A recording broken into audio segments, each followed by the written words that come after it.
একটি কবিতা পাঠ করে শোনাচ্ছি, ভবানীপ্রসাদ মজুমদারের লেখা। কাদের তরে লিখছো দাদা, লিখছো কাদের তরে?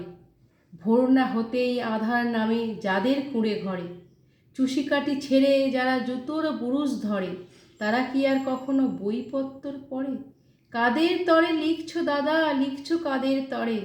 গাইতি শাবল কোদাল কাঁধে ফিরছে যারা ঘরে, বুকের ওপর সদাই যাদের বাঘের থাবা নড়ে, তারা কি আর কেউ কোনোদিন বইপত্তর পড়ে? করছি মাথা হেঁট গো দাদা, করছি মাথা হেঁট, তোমার লেখা ওদের কি আর ভরবে কারোর পেট?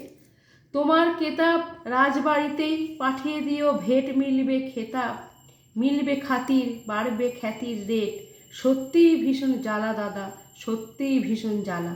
কথার মালা চায় না ওরা, চায় না কথার মালা, রূপকথার ওই রাজমহলে ঝুলছে ক্ষুধার তালা।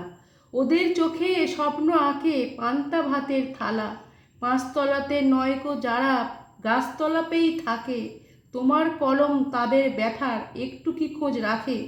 ডুবছে যারা জটিল জীবন চোরা বালিশের পাকে, তাদের চোখে জলে কতজন চাল ভিত্তির আঁকে।